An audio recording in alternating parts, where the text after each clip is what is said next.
Okay dear student, आज की class GK की क्लास में हम भारत और पाकिस्तान के विभाजन के बारे में पढ़ेंगे कि किस योजना के तहत उनका विभाजन हुआ और भारत के किस सागरीय रास्ते यानी सागर के किस रास्ते से कौन सा सबसे पहला व्यक्ति हमारे देश में आया, या आप कह सकते हैं कि सबसे पहले खोज किसने की थी हमारे भारत की। तो और भी पढ़ेंगे। और हमारे टॉपिक आज के इम्पोर्टेंट टॉपिक है, भारत में सबसे ज़्यादा चाय किस राज्य में उत्पन्न होता है और भारत में सबसे ज़्यादा ठंड किस क्षेत्र में पड़ता है। डियर स्टूडेंट एंड फ्रेंड्स, ये इम्पोर्टेंट चैप्टर है और आप हमारे चैनल पे अगर नए हैं या आप हमें रोज़ फॉलो करते हैं, हमारे चैनल पे रोज़ इस तरह की वीडियो हम अपलोड करते हैं। डियर स्टूडेंट, आप हमारे चैनल को जरूर सब्सक्राइब कर लें ताकि इस तरह की वीडियो की नोटिफिकेशन आप तक जल्दी से जल्दी पहुंच सके और सबसे पहले पहुंच सके।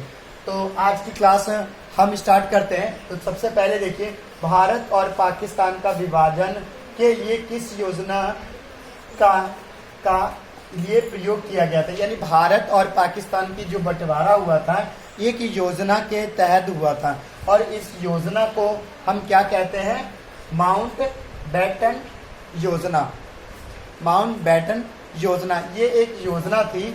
देखिए, योजनाएं क्या होती हैं, सबसे पहले कोई कानून पास होता है या कोई भी हमारे देश में कोई लागू होता है कोई कानून, तो सबसे पहले उसकी लिखित होती है, उस एक फॉर्मेट बनता है और एक योजना बनता है कि इस योजना के द्वारा कार्य किया जाएगा। तो इसी योजना भारत और पाकिस्तान का विभाजन में कौन सा योजना था, माउंटबेटन योजना था।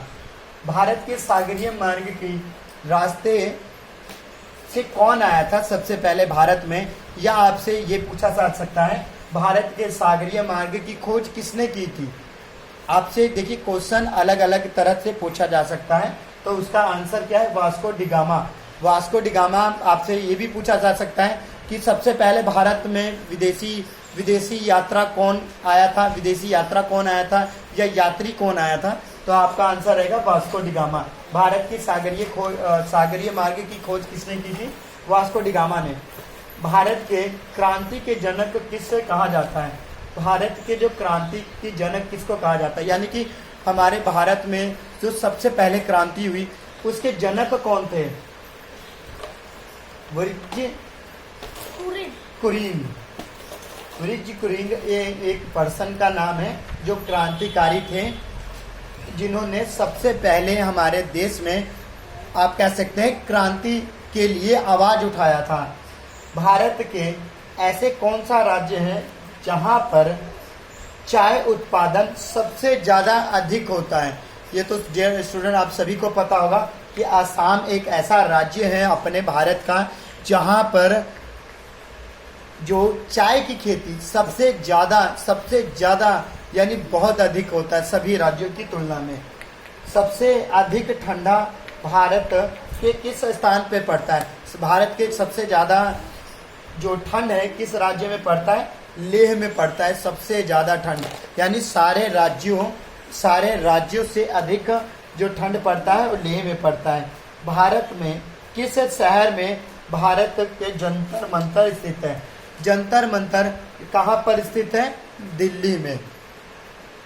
दिल्ली में ये स्थित है।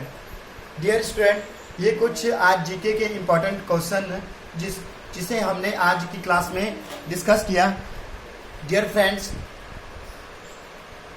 देखिए, जीके आपका एक मेन सब्जेक्ट है आपके नॉलेज के लिए भी, और आने वाले गवर्नमेंट जॉब या आप किसी भी फील्ड में जाएं, general knowledge is very important subject.